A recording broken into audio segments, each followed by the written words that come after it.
Yes, come in. Good morning, sir. Good morning, ma'am. Please be seated. Thank you, sir. Are you fully vaccinated? Yes, sir. No symptoms of COVID? No, sir. May remove your mask. Thank you, sir. Yaksh Chaudhary, Sir.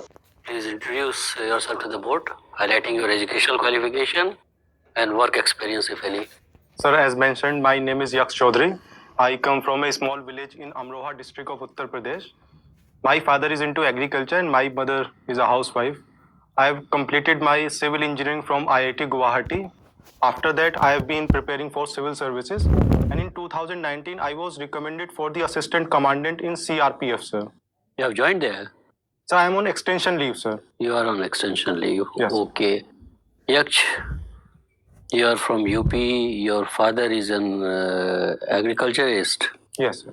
And recently, Niti Aayog has brought out a report, which is known as your multi-dimensional poverty index. 3 states are at the bottom of that list: Bihar, Jharkhand, and Uttar Pradesh. And this is basically on 3 parameters of health, education, and standard of living. Why Uttar Pradesh is so low in the index?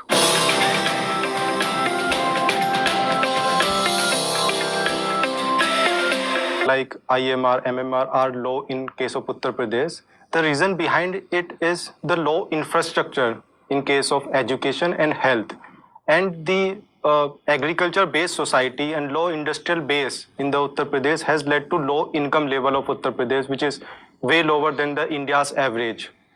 So that these things are responsible for the high poverty and multidimensional poverty. So, index. how to go forward to improve these parameters? Sir, for education, Uttar Pradesh need to focus starting from the primary education.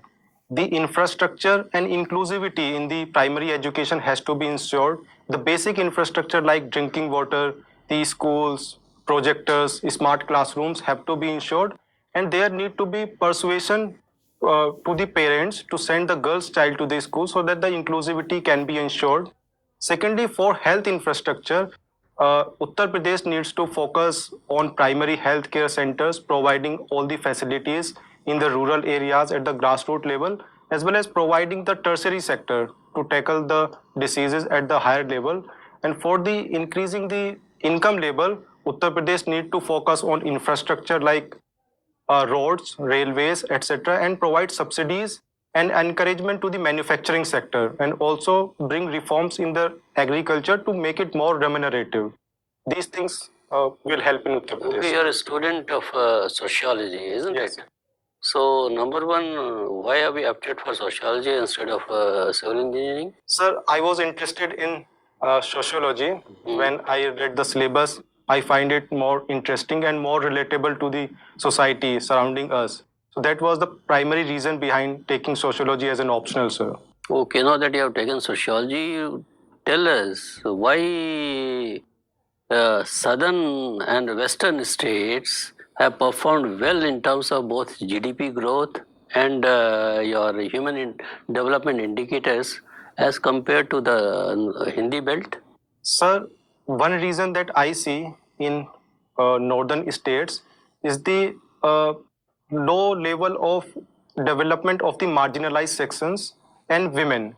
The high level of patriarchy in the northern India in the Hindi belt has dampened and has improved, has increased the patriarchal nature of the society, and also the low income because of the high dependence on the agriculture has reduced the income level in the northern states as compared to the southern states, and also the low connectivity through ports and roads have also contributed towards this thing, sir.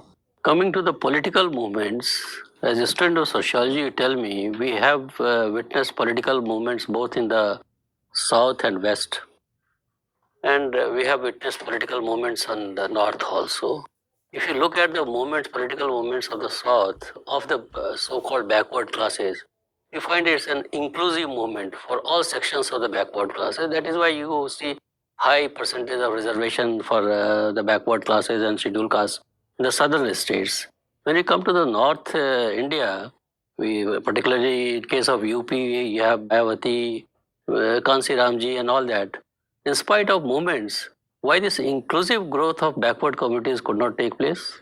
Sir, in the southern states, the leadership for the movements, political movements, especially in respect to the development of the uh, lower and marginalized section, has been through the leadership has come from the community itself.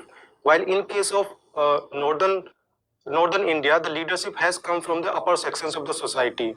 And also, sir, the kind of reforms have been more in case of southern India as compared to the northern India, sir. That is the reason, according to you. So that is as per my understanding, Okay, sir. thank you, Yaksh. Yaksh, Yes, ma'am. analyze India's startup culture. Yes. Ma'am, India has the third largest startup ecosystem in the world. Currently, we have more than 100 unicorns in startups, and government has also started the scheme for the Startup India program, as well as promoting and encouraging the startups at the grassroots level by providing the subsidies and through the single window clearances, etc. And R&D level in India is also increasing, especially in the service sector. So the startup culture is strong in India, and it has bright future. Ma'am. But there are reports that say that startups, though they start in India, but they cannot flourish in India. For that, they have to shift their base to some other country. And there are also issues regarding failure of startups. So failure rate is very high. So explain like what can be done for them. Yes, ma'am.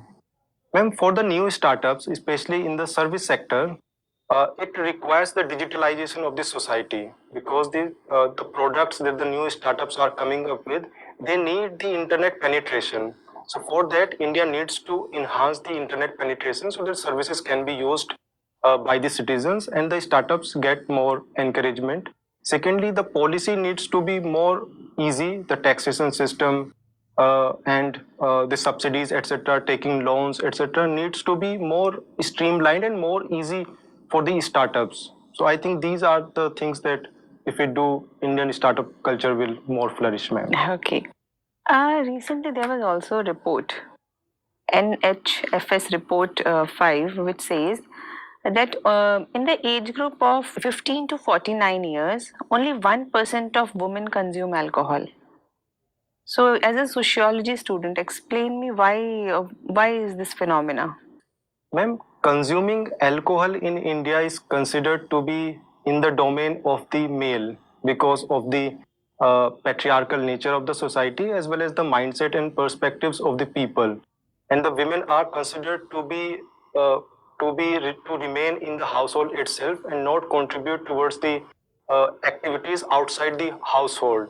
So this mindset and the patriarchal nature of the society has led to this phenomenon, as per my understanding. And also state its impact. Ma'am, high level of alcoholism in male also leads to the domestic violence against the women as well as the it also impact the finances of the households.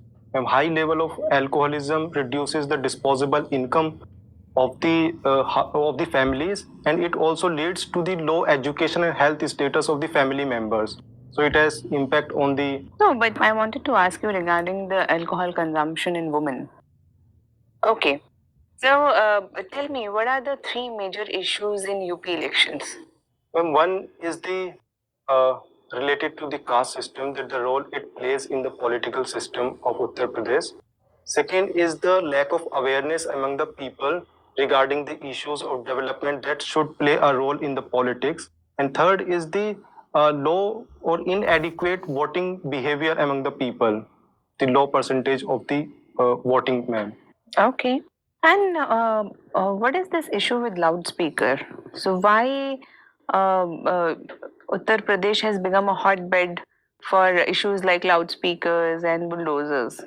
And recently, Uttar Pradesh government has released an order regarding the loudspeakers, which directs the district administration to take down the illegal loudspeakers which have not taken the prior permission to use, and also to tackle the decibel limits which are prescribed under the pollution control rules of 2000.